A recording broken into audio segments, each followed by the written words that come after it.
Welcome to the G5 Hive and our next installment of our Worker Bee series, where we deep dive into the G5 college football landscape with the folks that know the teams the best. If you're watching us on YouTube, please hit that like and subscribe button. And if you're listening to us in podcast form, please rate and review. Today, we'll be heading over to the American Athletic Conference and taking a look at the Charlotte 49ers, who finished 5-7 in 2024. They wrapped up their 2025 spring practice with their spring game on April 19th. We have a special guest joining us today. He is a man who covers it all for the Charlotte Post and talks preps for the Charlotte Observer. He is Cameron Williams. Cameron can be found at Cam Will Sports on X. Welcome to the show, Cam. It's great to be back, guys. Thanks for reaching out. New look Niners yet again, but here we are. Well, for those just tuning in to the G5 High for the first time, can you tell us a little bit about yourself and how long you've been covering Charlotte 49er football? Yeah, so I am a staff reporter, like you mentioned, for the Charlotte Post. I have been there almost 2 years now, been covering the 49ers much longer, however, since I was a student reporter actually at the school. Graduated in 2022, been covering the athletic program since about 2019, so I've been around a while. Feels like I kind of went to college and never left, but nonetheless, I love being able to, cover the school that is my alma mater, and it's got its rewarding moments for sure. Well, the days of the cutoff shirt are now gone, sadly to say, as the 49ers have moved on from Biff Poggi and have hired Tim Albin as their new head coach. Albin comes to Charlotte after being at Ohio since 2005, serving as their head coach for the last 4 seasons. While at Ohio, he was the MAC Coach of the Year twice and led the Bobcats to victory in the 2024 MAC Championship. What can you tell us about Coach Albin and what he brings to the table for the 49ers?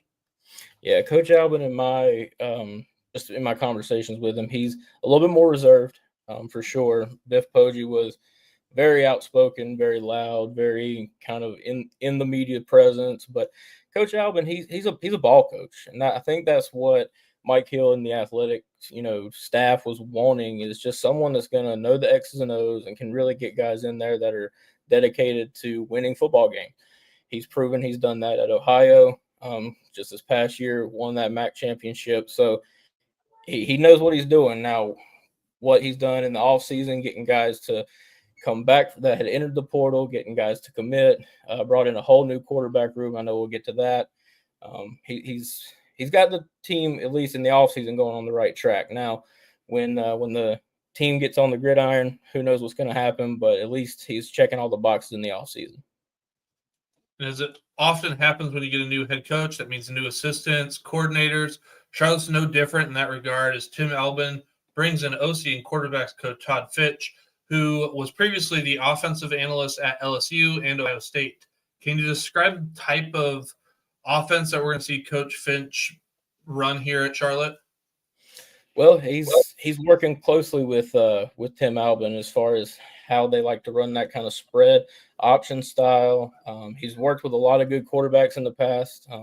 When I talked with him during spring practice, he was mentioning he worked with C.J. Stroud. He worked with a lot of good quarterbacks even at LSU. So you're talking about a guy who he knows the mind of the quarterback. So the guys in the quarterback room really have gotten to know him well and know what he's expecting. So it'll be good to see a new offensive system in for the 49ers this year. Mike Miller did a good as job as he could have, but I think they needed something a little more fresh. Well, let's start with the group that leads this 49ers offense, and that's the quarterbacks. As you mentioned earlier, every quarterback from last season has moved on, and so this room will have a brand new look here in 2025. The staff hit the portal hard and bring in Connor Harrell from North Carolina, Grayson Loftus from Duke, and Zach Wilkie from Northwest Mississippi Community College. We assume it was a true quarterback Royal Rumble, if you will, this spring. How did the quarterback room look, and did anyone kind of stand out and take the lead heading into the fall? Well, one thing that was kind of a shock to me is when they started bringing in guys, I thought from the beginning Connor Harrell was probably going to be the guy that ended up starting. Grayson Loftus was the first quarterback out during the spring game. So whether Albin and his staff was trying to play tricks on the fans or what, but Loftus, I will say this, he probably has the best pure pocket presence. He can throw the deep ball, can throw the intermediate routes, But if you're looking for a guy that runs that spread option well and can get out on the run, Connor Harrell, he's very athletic. He's probably the fastest of the bunch. But I mean, don't turn a blind eye to Zach Wilk either, because I mean he's really solid. They didn't bring him in for no reason. Been dealing with a little bit of an ankle injury during the spring, so right now I think it's a 2-guy race between Harrell and Loftus, but anything can happen from now. What is it, May the 6th or 7th till August when they hit the field. So can you kind of describe Loftus? I mean, you kind of did a little bit. Loftus's playing style, maybe how they might tailor the offense to suit him if he does end up being the starter, and then we'll do Connor Harrell next. Yeah, no, I mean Loftus, he's very honest. He's like, I can pull it down and run, but he's more comfortable in the pocket. Which with that you need offensive linemen around him to protect him. But he seems more comfortable in the pocket. But if he needs to tuck it and run it, he can. He's a guy that he's not going to burn you, but he can pick up those 4 to 5 yards if need be. I just don't see him hit many home runs, if you will. So, but if you need a long ball, I think he's definitely the option. If you're looking to run more of a pass heavy offense. And what do you expect from Connor Harrell if he's out there running the offense? Well, like I said, I'm working off a small sample size in the spring game, but he doesn't look as crisp throwing those long passes, but he can hit the check downs, the short routes, even some of the intermediate routes. Loftus is better with the intermediate and deep routes, but Harrell can make those passes. Now, if you're talking about a guy that's going to hit you for that home run, 50-yard run, Harrell can get it done. He's got wheels. I actually got to cover him some when he was at UNC Chapel Hill, and he's definitely the fastest of the bunch. And I think that he's very dynamic in what he can do. He can throw on the run very well. Just watching him in some of his warm-up routines, he can run left, run right, and hit guys on the run, which is very good to see. But, yeah, like I said, Loftus is your long ball threat, pocket presence, and Harrell's definitely your running quarterback. Now, I don't think they're going to run a 2-quarterback system. Fitch and Albin both said they want to have one guy by August. It's not determined yet, but they're not wanting to do what the 49ers have done in recent years and run multiple quarterbacks, because there's an old adage, I'm sure you guys know it, if you don't have one quarterback, you don't have any. So we'll see how that pans out, but they're looking to narrow it down to one definite starter. All right. If you get to make the call, Cam, who do you think takes that first snap against App State at quarterback? Based on what I know about Albin's offensive scheme and his history, now he does like to say he manipulates that around the players he has on his roster, but just basing it off the spread option that he's ran in the past and that type of offense, I would say Connor Harrell. Well, let's move over to the running back room. And just like the quarterbacks, the 49ers lose a lot of production from last season with Artavius Norton, Hashawn Wilson, Terrion Kelman, all moving on, all moving along. The trio combined for 267 carries for 1,306 yards and 14 touchdowns. This room does return Henry Rutledge, Rod Gainey Jr. and C.J. Stokes, and they bring in Donald Chaney Jr. from Louisville. How did this room look as a whole in the spring to you? Don Chaney's probably going to be the workhorse.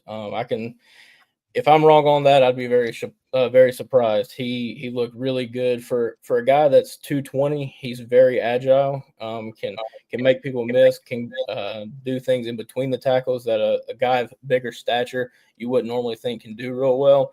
But don't sleep on Rod Gainey Jr. either. He was a guy that entered the portal when Biff Poggi was dismissed, and Coach Albin obviously said something to him in his pitch to get him to leave the portal and come back. Real long hitter guy, 175, 180 on a good day. Real quick guy. But Henry Rutledge, he's going to probably resume his spot at a specialist, like return, either kick return or punt return specialist. He may see the field some, but those two guys, Rod Gainey and Don Chaney, rhyming accidentally, but those two guys for sure are going to be two workhorse backs for the team. I expect them to probably see 80 or plus % of the snaps. Who gets that first carry against App State then? Probably Don Chaney Jr. Now let's turn our attention to this new look wide receiver room. Their leading wide receiver from a year ago, Omega Blake, has moved on to Arkansas. His 795 yards accounted for just under 38% of the wide receiver room yards in 2024. In total, this room lost 188 targets, 1,988 yards receiving that will need to be filled. As you might expect, given the coaching change and the lost production, the staff did a lot of work in the portal to bolster this room, bringing in 4 receivers, including 2 from the Power 4 and Jaden McGowan from Boston College and Nate Spillman from Tennessee. How did the wide receiver room shape up this spring, and did anyone stand out?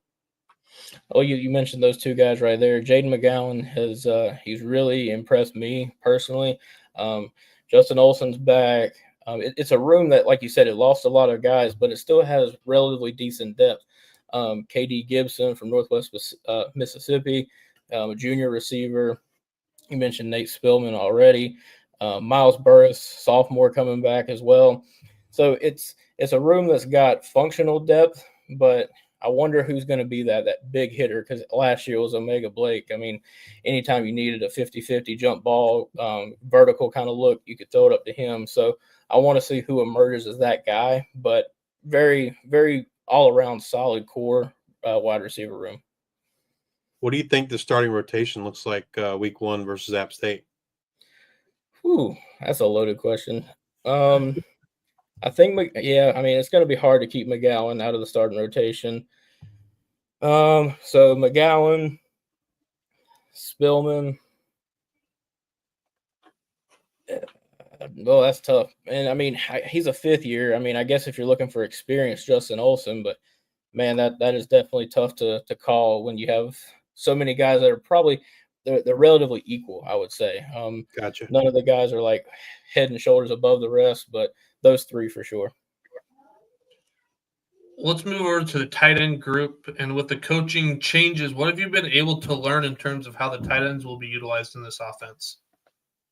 Well, at least from what I've seen in practice there, I mean, they're still utilized a good bit. Joey Burns, we got to speak with him after the spring game, actually, wearing number 0, which is quite interesting for a tight end. But he'll be used. He was actually used some in the slot position. So that was a different type of look. But again, with Alvin running that type of offense, you're going to see some different looks. Gus McGee returns, redshirt senior. Grant Lasky, he's a redshirt freshman, actually. But those 2 guys, Joey Burns and Gus McGee, just with their experience, I expect to see them on the field quite a bit. A lot of youth at that position other than those 2 guys. Well, the offensive line returns only 1 starter from 2024 and center Johnny King. In addition to losing the 4 of those 5 starters, they also lose the top 2 backups, and they don't return a lot of experience in 2025. They did end up adding Mason Bowers from Kennesaw State, Dallas Shirley from New Bern prior to spring practice, and just recently they added Rod Green from Purdue and Jesse Ramil from Mississippi State via the portal. How did the spring go for this unit? Well, like you said, very, very inexperienced group for the most part, but Marion Davis, redshirt junior, 6'5", 305 guy. Also, Devin Davis, redshirt junior from Butler Community College, was his last stop. Look for those 2 guys to make an impact. But you mentioned Johnny King. He's going to be the one. He came out of the portal after talking with Coach Alvin, because he had entered. Expect him to really anchor that unit. He's a vocal leader, and he can lead by example. So I expect that unit to be in good shape by the time the fall gets here. But it was definitely a point of, I don't want to say concern, but a big question mark, at least for the media covering the team heading into the spring. But I expect him to be ready to go. Given the lack of experience in the room, do you think that might play into the quarterback decision in terms of who the quarterback is, right? If you have an offensive line that you're not too sure about, maybe they end up going with the more mobile option, or what do you think? Well, I mean, that's a very good point, because sometimes when you don't have guys that you're 110% confident in, you want a guy that can scramble and get out of the pocket. But if Albin's confident enough in his offensive line that he feels comfortable putting Loftus behind that line, and he won't get sacked 6+ times a game, who knows?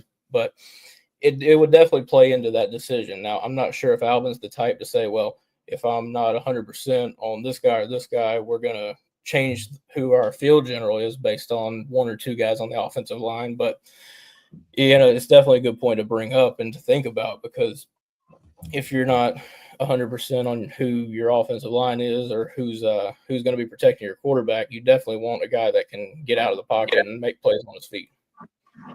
With the two recent additions in the portal in Green and Ramil, do you think they're happy with the depth on the offensive line, or do you expect them to continue to add guys here in the coming weeks?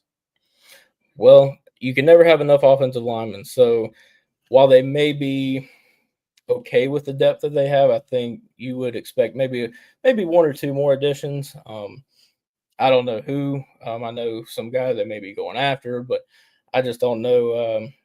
I don't know if they've got any guys in mind at the moment, but one or two additions wouldn't hurt for sure.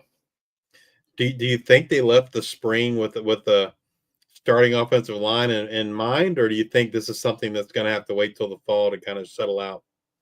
I think it's one of those things that's probably going to have to wait. I think they're still picking some puzzle pieces out and plugging them in different areas, but they got the whole summer. That's one thing that I keep trying to tell myself is, okay, this doesn't have to be settled by the end of April. It's, they've got time, but I'm just trying to trust Tim Alvin, because one thing that fans in the past, they're antsy. April is when you get the first look at the team, but there's a lot of growing and a lot of guys that may leave, a lot of guys that may come in before the start of the season. So, they're kind of still testing the waters there. I assume Johnny King's probably established like at center, but are there any other guys you kind of feel maybe locked in or feel really good about on that offensive line? Short answer, no.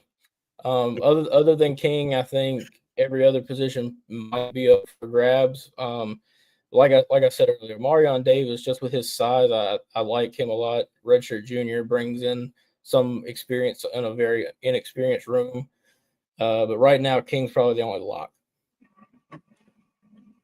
All right, Cam, if you were to pick an offensive player to have a breakout type season in 2025, who you got? Give me Rod Gainey. Okay. I just think, even though Don Chaney, I think he's going to get those first starter reps. I don't think Rod Gainey got enough run last year. I think he could really be that kind of surprise guy who, if he's taken even 40% of the snaps at running back, he could really pop for some big stat lines. Well, just like the offensive side of the ball, there's a new coach on the defensive side too. And Nate Faones is the new DC. He follows Coach Albin from Ohio to Charlotte after spending the past 9 seasons with Coach Albin in Ohio. Most recently as their co-defensive coordinator. Can you describe the defensive scheme that he plans to run here at Charlotte? We saw a bunch of different looks in the spring game. Sometimes you saw 3 men front. Sometimes you'd see that edge linebacker come up and play kind of like a hybrid defensive end type. So it'll be different. I don't think you're gonna see one specific 3-3-5 or 4-2-5, anything like that. I don't think you're gonna see one specific set run every series or every time that the defense is on the field. Yeah, it'll be very interesting. That's actually one of the coaches I hadn't had the chance to talk to is Nate Faines, but he obviously comes with Coach Albin, so they're familiar with each other. They know what each other wants and what each other needs as far as from a coaching perspective. So it's always good to have familiarity. Now let's dig into this position rooms that Coach Faines will be coaching. And let's start with the guys up front along the defensive line. The trend of lost production continues on the defensive side of the ball, losing their top 12 defensive linemen in terms of snaps from 2024. Their top returnees are Zion Shockley on the interior with 114 snaps and Donovan Spellman on the edge with 104 snaps. As you might imagine, there will be a lot of new faces for the 49ers in 2025 for this defensive line room. How did that line shape up in the spring? Well, it was one that it had a lot of people nervous. Lost 2 guys towards the spring game, but then added a few. One I got to speak with for quite a good period of time actually was Taz Williams. Wasn't a part of the spring game, committed after, He was actually on his official visit during that weekend. A guy that comes from Utah State, a guy that I think will end up starting immediately. He's a hungry guy. He's ready to make an impact. Had a lot of good years at Utah, or he had good years at Utah State and Kent State, I believe, is where he was before that. So a guy that's just he says he's just a playmaker.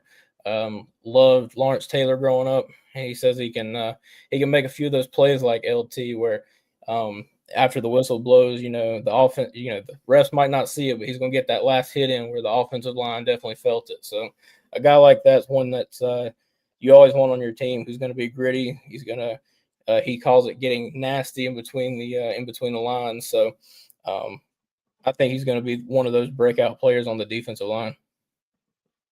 For the guys that were there in the spring, did anyone stand out to you? In particular, you mentioned Zion Shockley. Definitely one that I think is going to need to continue to make an impact. When you have a room that lost so many guys like the defensive line room, you got to have people step up, and he's obviously one of the most productive ones from a season ago that have returned. Spellman as well, but don't count out any of the transfers. Parker Starks from Ohio. I think he's going to make an impact. But yeah, those guys right there, Spellman and Shockley, are going to be very big time. And then kind of like Justice asked there on the offensive line, do you feel confident about anybody starting right now on that defensive line? Well, definitely Taz, and I think Zion. Hard not to start a guy like Donovan Spellman, but Taz Williams. I don't think you bring a guy in like that who's that hungry to play and don't plan on playing him, especially if he's as hard of a worker as he claims to be. And Albin seems to think he is as well. This linebacker group returns the leading tackler from a year ago, and Reed Williford, but loses Cam Burden and Prince Wallace Bima. Those two accounted for a combined 88 total tackles in 2024. This group got a big boost with a trio of Bobcats following Coach Albin and Stellan Bowman, who came in before the spring, and more recently they added Shea Taylor and Caden Schmitz. How did the linebacker group look in the spring? Yeah, it definitely looked a little shaky, and this is a position group that even a season ago, and I mean, no disrespect to Cam Burden or Prince Wallace Beam, but they definitely made an impact. But it was an area that was a little shaky. Like the defensive front could get after the quarterback, and the defensive backs did what they could. But when you look at just tape from a season ago, Charlotte was hurt on the long ball as well as a lot of those intermediate routes, a lot of tight ends over the middle, or even simple slant routes where the linebackers they weren't great in coverage, but you bring in guys, several from Ohio. They're relatively solid in coverage. They can get downhill as well. So I think they've made improvements. Now, just from what we saw in the spring, I'm not sure. I'd probably rate it a solid B-, but if you're talking about the guys that they added after the spring game as well, and a full summer worth of workouts, they'll probably round into shape. I gotta assume that Ohio trio's probably got the inside on the starting positions there at linebacker. Following the coach and given their experience as well. Would you agree with that? Yeah, because like I said earlier, when you're familiar, whether it be with coaches or players, that definitely gives you an edge. So a lot of those guys that followed coach will probably definitely get a nod, or at least don't want to say he'll show favoritism, but like I said, familiarity is key. Yeah, like you said, Cam, and kind of and all this unknown and switching, kind of knowing what you got, there's something to it. It's like, okay, this is what I know I'm getting this out of this player, and then I can figure out maybe I can put my focus towards other spots. Now let's take a look over here at the defensive backfield again. Much like the rest of the team, this is going to look different, losing their top three corners from 2024 and top safety. The top returnees for this room are safeties Travion McGee and Jaquarius Conley, who combined for 633 snaps a season ago. How did this team go about addressing all these losses in the offseason? Well, they definitely added some guys, but you're talking about two guys right there, though, who, like you said, they combined for the most snaps, but Might be getting a little ahead of myself, but Jaquarius Conley, he's going to be my player to have, or my defensive breakout player. He was a guy that last year was dealing with some eligibility issues early on. Don't know all the ins and outs of that, but eventually got a academic waiver from Chapel Hill, and he made an instant impact when he was able to get on the field. And so I think he's going to be my, like I said, defensive player to kind of have a breakout year. When I talked with him some this spring, he said that going through that situation was rough for him, and it motivated him to play better even this year. So look for him to be one of the best, if not the best, defensive player on the team. What do you expect from this defensive backfield in 2025? From as far as what perspective? Just overall? It's going to look different. So, and we lost the top three corners. Is that a weakness, you think, and it has a team address, the corner position? Well, I mean, it is very young. A lot of young corners. Just scrolling down the roster, you look at redshirt freshman, sophomore, redshirt freshman. There are some guys that have some experience. Randy Franklin, redshirt senior, recently from Navy, but a relatively young position. If you're talking about guys that are returning that have the most experience, Jaquarius Conley is going to be one of them. But also Ty Baldwin, or it might be Ty Baldwin, I think, redshirt senior from Ball State, who's a 5'11" defensive back. So those are the guys that bring the most experience as far as just how long they've played in college. But overall, you're probably going to see some younger guys playing in this room, or at least rotating in and out. Might not be starting, but they're definitely going to see the field. Well, let's move over to the special teams. And how are those special teams units looking? And are there any concerns coming out of the spring? Well, this is a position group I haven't had the chance to look at intently, but at least in the spring game, when they were running through some of their drills and stuff, the punts didn't necessarily seem quite as long as in the past. There's a couple of different guys that were, taking snaps and punting. Kicking looks okay. I'll definitely say that the kicking game, it's going to be okay. Now they weren't kicking from super long, so I don't know the range of any of the kickers per se, but right around that 40 to 45 yard range, they were knocking most of them through. So overall, I think it's going to be an okay position. I don't think that's going to be a point of concern. Now that spring practice is over, which position group or groups do you think is the most concerning heading into 2025? I want to see, it'll be interesting to see what develops over the summer on the offensive line, just seeing who's going to be that definite starting group, as well as the defensive line. There, like I said, there's one or two players that are locks on both sides. However, plugging in different guys, just seeing what works, I think is going to be key. So those two position groups, I'd say, are equally of concern.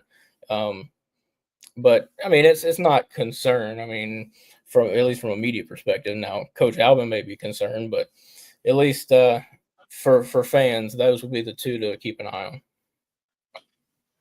In today's age of NIL revenue sharing and the transfer portal, has Coach Albin kind of talked about what he wants his recruiting philosophy to be there at Charlotte? Says a little bit of both. That's the thing, recruiting high school and portal kids. And not only that, recruiting your own team in the age where people are, constantly calling and, saying, hey, come here, we'll give you this or we'll give you that. I mean, basically tampering is totally allowed now, which is kind of crazy to think. But he says he wants to have a good split. Now, while he's very diligent in the fact that he wants to recruit Charlotte, that's been one of the biggest complaints. You mentioned earlier, I cover, talking preps and stuff, high school around the Charlotte area. That's one of the coaches' biggest complaints in the Charlotte area is that, UNC Charlotte hasn't recruited their schools well enough. Well, Albin has got out. Several high schools have posted, social media posts, shout out Tim Albin for coming, scouting, this team or that team. So he's definitely doing a lot of both. You've seen a lot of transfers come in. It'll be interesting to see once he starts putting together his first high school class, what that's going to look like. But as far as year one, he hit the portal hard, and that's kind of how he's filled out this roster. How do you feel that this staff has done so far in navigating the portal? Relatively well. Just maybe more so towards the back half of spring, seeing some of the guys that have committed, because there were needs right after you lose two guys on the defensive line, you lose some other players on offense, so there were needs and they were addressed immediately. So I think they've done a relatively good job in addressing immediate needs and filling those holes where they may be. There's a lot of change here heading into 2025, but what do you think the main strength of this team will be? I really think the run game is going to be solid. Just in my own conversations with Johnny King, he loves run blocking. He says that he loves all types of blocking, but when he talks about run blocking, he really enjoys that. And so I'm sure, being the leader of that offensive line unit, the guys that he's going to have around him, he's going to get them to love run blocking as well. And when you got two backs, like I've already mentioned, in Chaney and Gainey, I think it's going to be really impressive to see the strides that group has taken, because you come from a coach in Biff Poggi he loved to run the ball, but now I think you've got guys that can do it at an even higher level in Chaney and Gainey. So I'm going to say the run game. What does success look like for the 49ers in 2025? Depends on who you ask.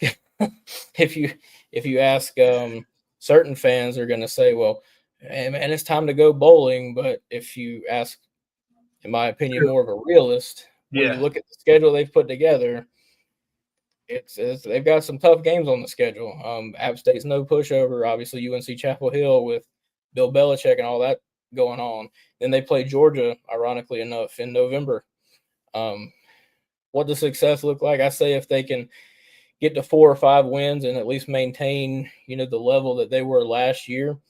I mean, if they go bowling, I'd be very shocked, and I don't think any fan would have a complaint if they were able to achieve 6 wins. But I think year one, kind of keeping his head above water, 4 to 5 wins with that schedule, I think would be successful.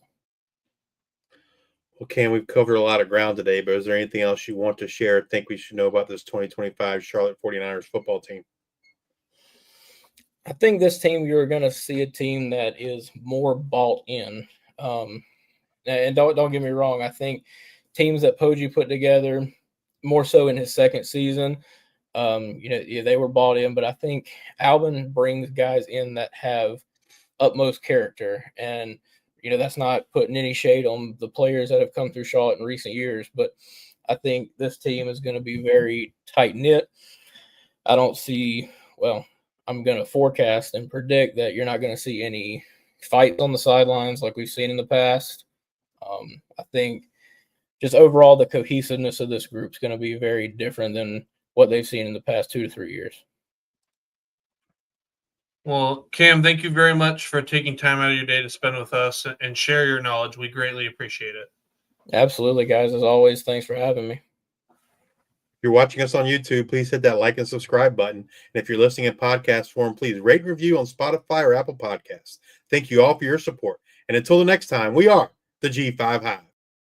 Hail Charlotte 49ers, proud as we can be.